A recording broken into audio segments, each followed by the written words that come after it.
Drilling fluids touch just about everything in the drilling process. We're here to deconstruct the drilling process and drilling fluid concepts to provide a deeper understanding of our industry. In each episode, we'll share information, talk to interesting people, and maybe share a few stories along the way. Welcome to the Flowline, a production of AES Drilling Fluids, brought to you by Matt Offenbacher and Justin Gauthier. All right, and we're back with another amazing episode of the Flowline. Here with my lovely co-host, Matt Offenbacher. Matt, how are you today, sir? Well, it's good to be lovely. It's getting chilly out there, but I just stay inside more, I guess. Yeah. Yeah. How are you today? Doing well. It's it's Friday, so it's always one day closer to Monday, which I always look forward to Mondays. But weekends are fun too. Yeah. So, do you have a favorite day of the week? I mean, I think probably Friday or Saturday. Okay. I don't know. There's a lot of, I guess Saturdays right now I'm trying to appreciate just in light of small children, where it's like I know that we're actually going to get to do things together. So yeah, that's definitely. I look forward to a little bit of knowing I'm going to have some time with the boys and that kind of thing. So are they still into riding? Or I know the one is probably isn't old enough, but the older one, Elijah, he's into the bike riding. Yes. Right? Is that his thing still? Yeah, I mean, when we get a chance to go, it's one of those, he wants to go far and he wants to go on the bayous, and so it's one of those. It gets dark earlier. You've got to be very intentional, but there's some sunny days ahead, so I'm optimistic about that. But Saturday mornings I usually get up real early, go for a run, and then go to our local coffee shop, and that's right. Bounce around, and it'll be the first Saturday of the month, which means Home Depot Project Day. Oh, that's right. So there's just a lot of little fun things to do with kids when they're that young, that eventually it's going to be all scheduled activities or indifference towards me. Yeah. So take advantage of that time. No, that's cool. The Home Depot Project Day. What was the last one? I mean, have they been pretty good? They vary. It's it's always nail a few boards together and paint something, and it's interesting to see the ones that last. But they're so clever in that they haven't really repeated themselves much. Okay. But I would sometimes it'll be seasonal. It'll be like a Santa Claus related thing or something. Yeah. But let's see. I mean, it was funny because my kids were playing with a car that they had built. Like, it provided the wheels and everything. You glue the blocks together. And, But anyways, they were playing with one of those cars last night, and I was like, man, what a solid one they had there. Yeah, they built their own toy and are playing with it. Yeah, they painted it and everything. So that's cool. Yeah. Right on, man. Well, tomorrow, do you know what tomorrow's project brings, or is it just a surprise? I don't. You can look it up on their website, I think, but I like being surprised just as much as I hope they like being surprised. So yeah, that's great.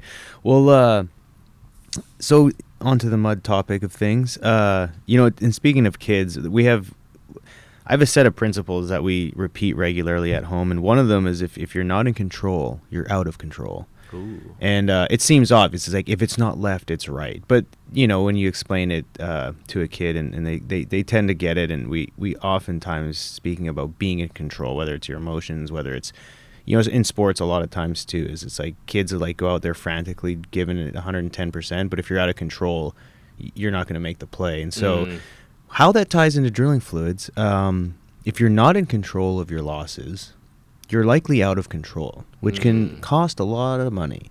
However, there's different ways to approach it. And so, Matt, I think talking about losses today, not necessarily, what are losses, but we oftentimes get into positions where no matter what you do, the losses are out of control. And so there's some sort of approaches there and some things I think we need to consider.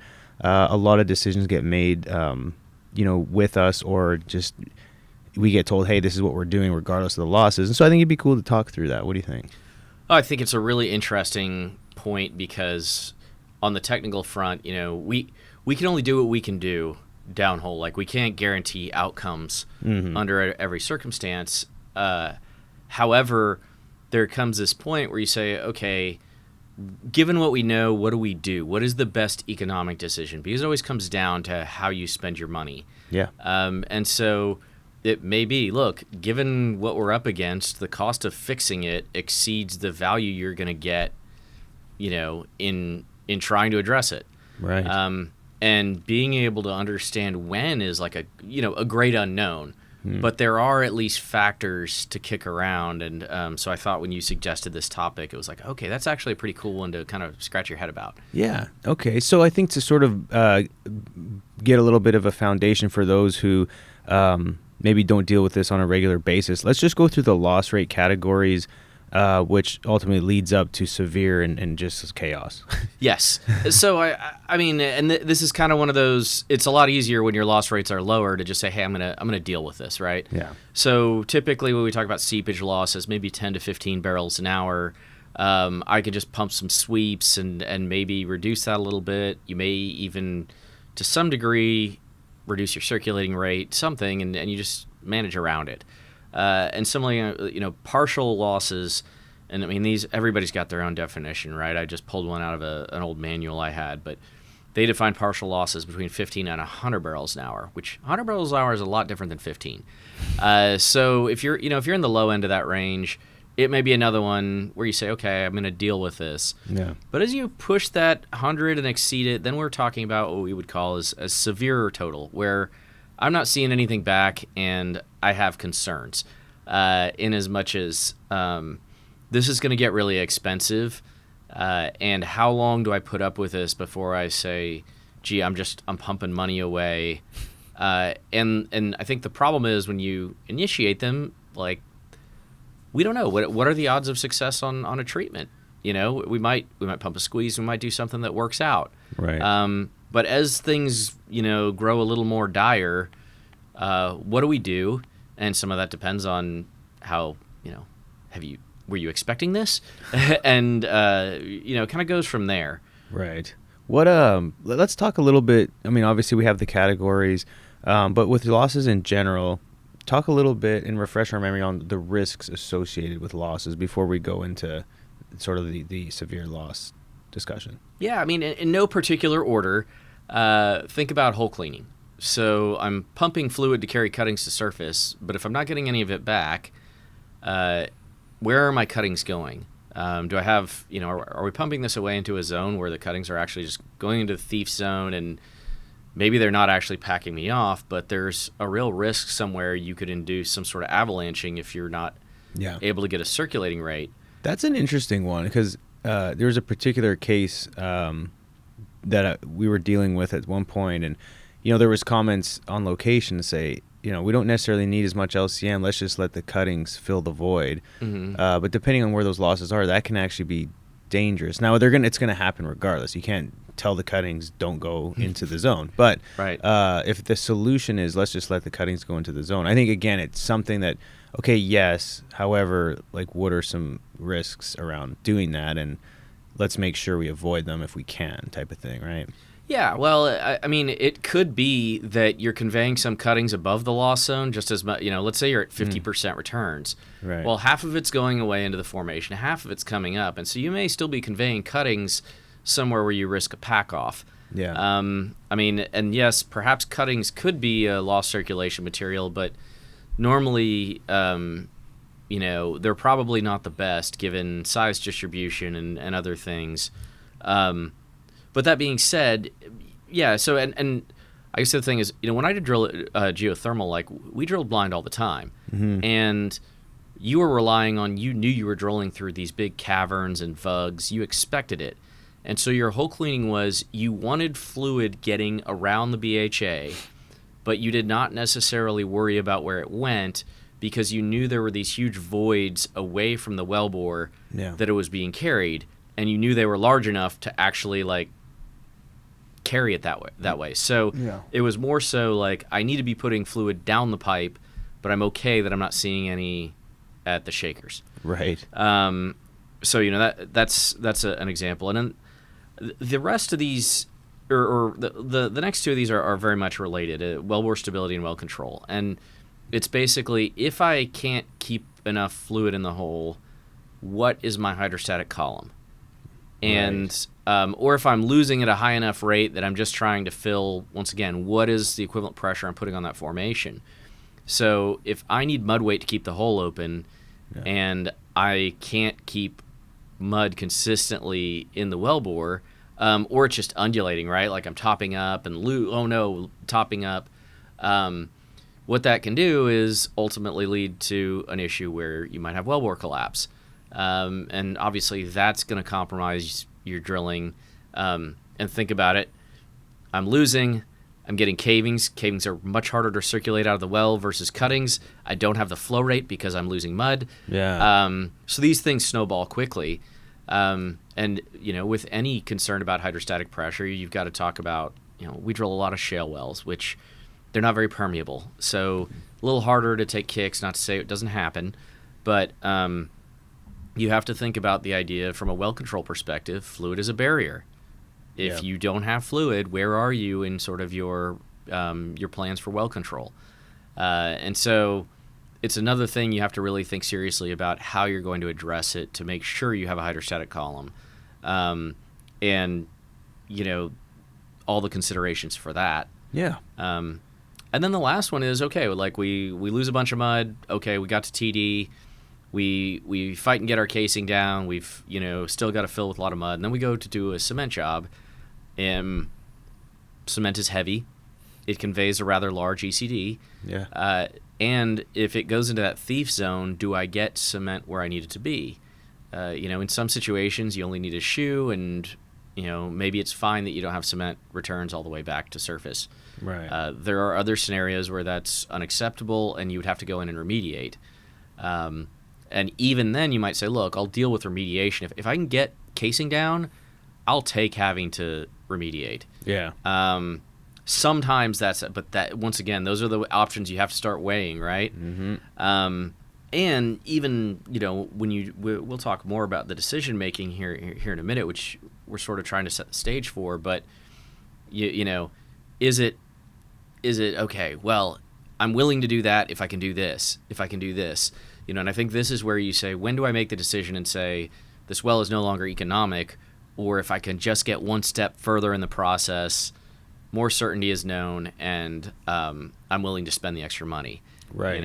Yeah. No, and because at the end of the day, it all comes down to economics. And so, to your point, it's when you're humming along, and you take total losses, and you're having a hard time healing. Well, is it at the heel, or is it halfway through the lateral? Because of course, if you're basically at TD and it happens, you blow the bottom out for some reason, or you cut a fault, then at that point they're going to be like, okay, well, let's just get this casing in the ground and wrap it up. But there's a lot of numbers when you're looking at it. ROP. Okay, if we got 6,000 feet to drill, like what are we pumping at? What are the loss rates?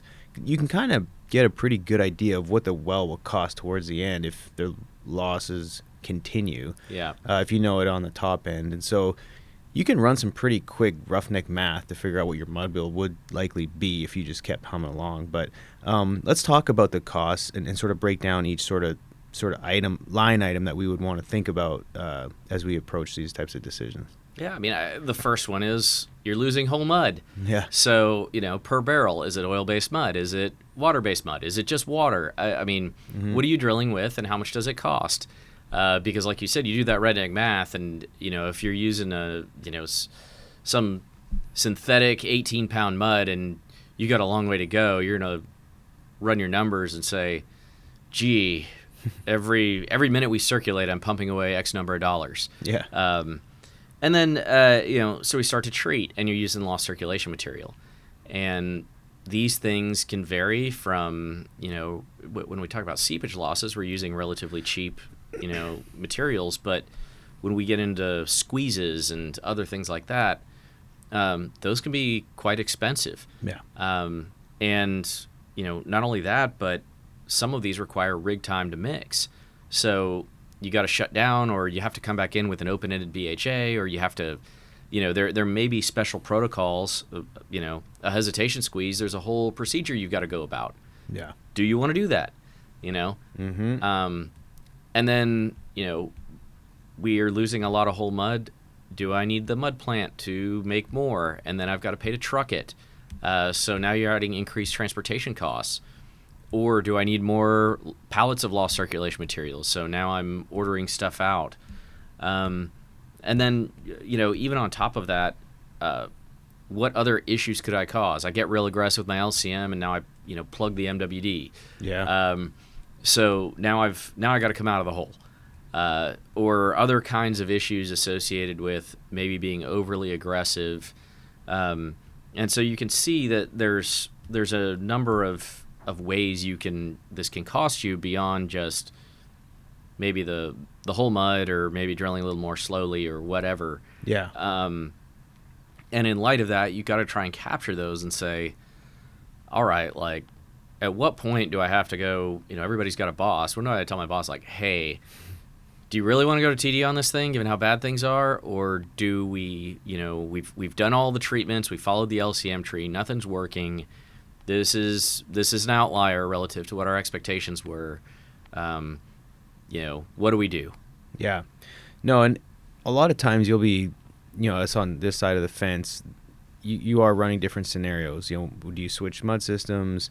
If we go in with a different mud weight, if we start hauling out, maybe, okay, we know we're going to pump it away. So do you have any, mud that hasn't been reconditioned at the plant that you could just send us? And so there's different scenarios to run versus just let's just keep building and diluting and hoping for the best.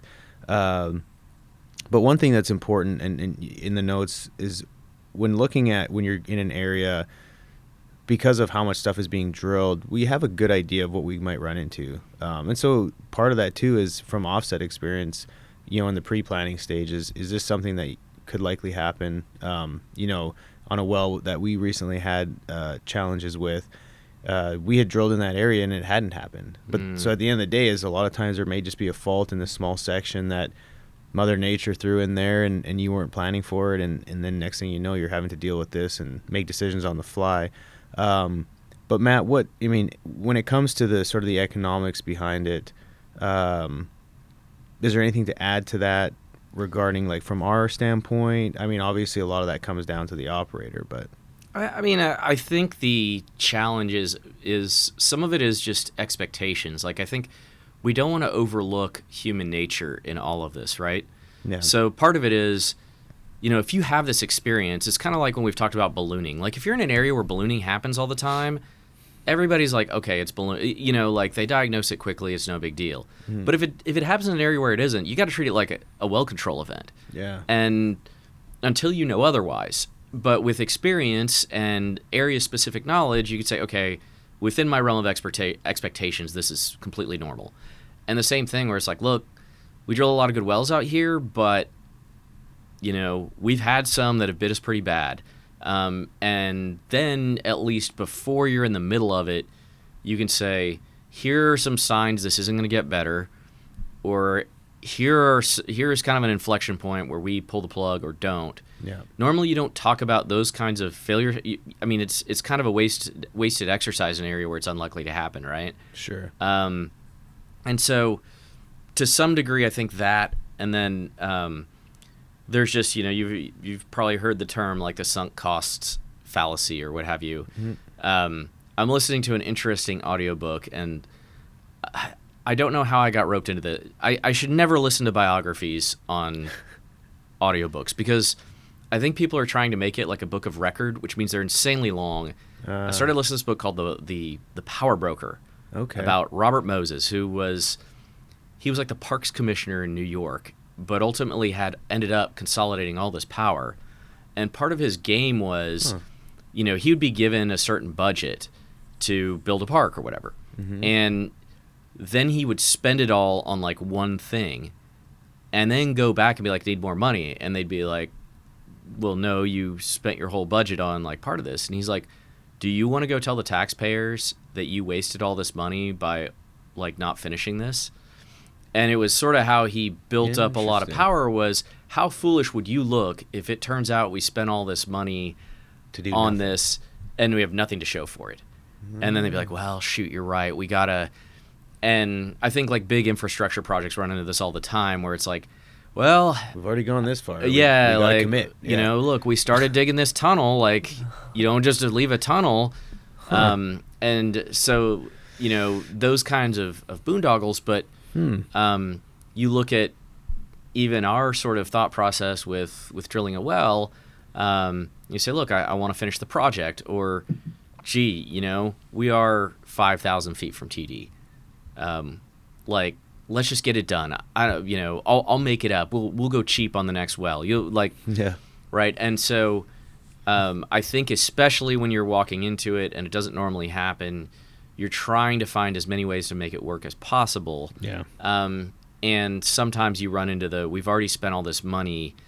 Let's just get it. Like, I just want to get this done. Yeah. Because it's harder to walk away once you've started something too, right? Yeah. So, and it's something like that, when we're talking drilling with oil-based mud, it's different if you're on surface, right? If you have a disaster surface hole, you can just say, okay, well, at this point we just got to plug this thing back, let's skid over and re-drill surface. But when you're talking about the lateral, like, you're talking millions upon millions versus, maybe $500,000 on surface, or, again, if it was like a disaster or something like that. But, yeah, it's an interesting, coming, again, we don't necessarily get in the same conversations when they decide whether or not to keep going with these wells, but we're part of the conversation.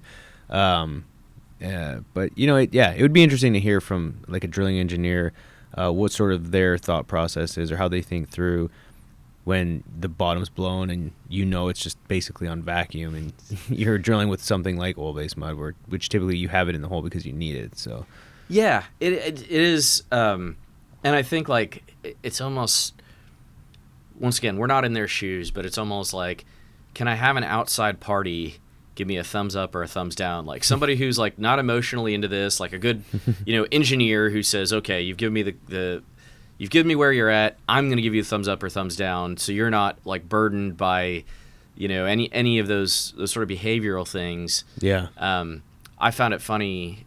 You reminded me of a story with stuck pipe where I was told that like Unocal way back in the day in Indonesia, they got stuck a lot, but they were very aggressive, and so they never bothered. They would just shoot off and sidetrack, no matter what. They didn't try and fish anything. Yeah. They didn't jar on it.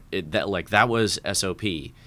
And way back when we lived in Singapore, my dad, was involved in directional drilling and a lot of mud motors and stuff. And he said, yeah, it was like an inventory issue because they just didn't care. It was like cost of doing business, moving on. We lost that one. And so ironically, like I was, do it on a workover job in a field that was like drilled way back then. And it was like, yeah, there's a lot of motors down there, I bet, yeah. And it was just like, yeah, that's just what you do.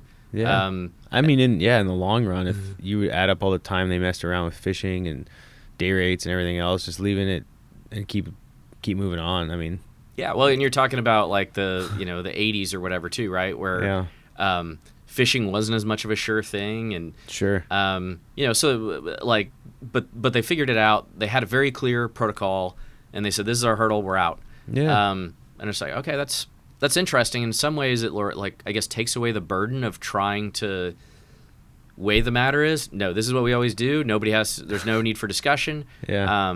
I don't know how many times they could have like maybe said, well, look at the nuance here where these ones are retrievable and these ones aren't. Yeah.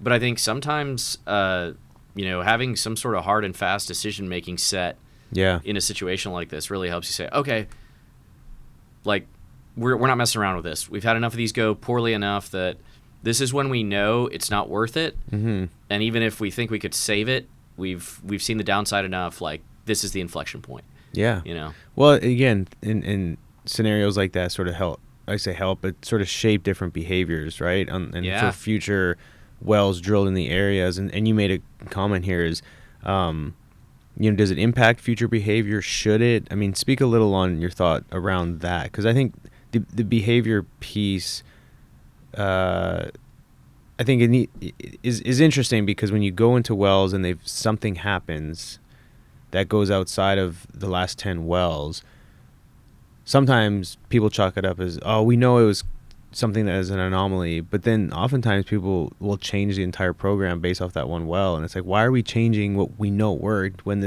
we know it was an anomaly, but yet now we're accounting for this as something to be like a high probability, and so you get these sort of like tug and pulls a bit, I think. Well, I think it's human nature, and I think it's one of those where, thinking fast and slow, and Daniel Kahneman, like if you ever read that book, like how much we we try and avoid loss more than we try and step into gain. And so I think that, one, try and isolate the why, but it's like, look, if this is 1 in 100, to your point, like, how much cost do we add trying to mitigate a risk that may not exist for 99 more wells? Especially when that cost could effectively be spread across the next 99 wells. And we do find, especially in the mud business, we'll have people who are absolutely committed to a number or a something, and or even a certain practice, and we'll say, look, sweeps, right? How long have we spent trying to talk people out of pumping sweeps every stand, weighted sweeps every stand, just because they're worried about hole cleaning? And it's like, I know that you had hole cleaning issues 15 years ago, but those are very different rigs and very different times. Yeah. And so I think we have to ask ourselves the question, why are we doing this? I loved Elon Musk. His biography is really interesting because one of the things with SpaceX, he would make you put your name on any component change you required or any component you included. And so he would say, like, hey, why is this hose here? You say, well, we've always, rocket design is always included. Well, no, why? Yeah. Who did it? And they would find out when they were actually able to get to the bottom of some of these things, they was to cover some, like, government requirement, or, it was for a totally different technology, and just nobody ever bothered to take it out as, some rocket design from the 60s that they were taking from. That's like the whole first principles thinking, right? Yes. And so, that was the whole deal. Like, he was known for just, like, ripping parts off of things and being like, get rid of it. He'd go delete, delete, delete. And, that's cool. Every engineer loves that picture of, like, the Raptor engines, and you see generation 1, generation 2, generation 3, and they just keep losing parts. Yeah. Like, they get smaller on top, and it's driving simplicity. And I think it's the classic story of, you're at this long enough, you sort of end up with these varieties of scars that sort of drive you into a certain behavior without the context of how it happened. And so we want to remember the lessons we learned, but a lot of times we talk about the response and not what induced the response. Yeah. And if we can get to the why, we can say, okay, this is not the same context. Yeah. But I think that we always we remember the worst wells, and we think a lot about avoiding them. And it may be that can lead to possibly some irrational behavior or increase your costs. Yeah. So we just want to make sure we frame that in the correct, the correct context. Yeah, that's you could almost have a full episode just on that topic alone, on drilling behaviors and breaking down. Even, obviously we couldn't break down a drilling program, but, like, even if we looked at, say, a mud program, and every piece in there asking, why is this in there? Why are we doing that? Likely a good chunk of it is necessary, but just breaking things down to their simplest form, and making sure we're not doing things, to your point, is because it's been something we've done forever, which is, typical in the oil field. It's like, well, why are we doing this? I don't know, we've just done it forever. And then, trying to unpack that and realize maybe it's not necessary, or maybe there's a better way. That oftentimes is a huge challenge in our industry. But, like handling losses or hole cleaning is one of those, typical, we've done it like this forever type thing. So interesting conversation. And again, one that I'd love to hear some feedback on. We haven't gotten a lot, or at least I haven't recently. So, hit us up if you're listening to the show and you have any comments or thoughts around things. Reach us on LinkedIn, or you can reach us at the Flowline podcast at aesfluids.com. Matt, no questions from my end anymore on this topic. Anything else before we wrap it up? No, I thank you for bringing it up, because I think it's such an interesting sort of conundrum thing that I think there will be some mud engineers who have fun thinking about this. Yeah, no, and again, would love to hear from you. And if not, folks, take care for now. Check us out YouTube. We've got plenty of good tech tips on there. The website has plenty of good information. Happy holidays. Drive safe. Until next time. Cheers, folks. Take care. Thanks for listening. Please tune in next week for another exciting episode of The Flowline. And remember, may your returns always be full and your trips always smooth. Views expressed in this program belong to participants and not their employees. The program is for informational purposes only and cannot take the place of seeking professional advice. Copyright AES Drilling Fluids.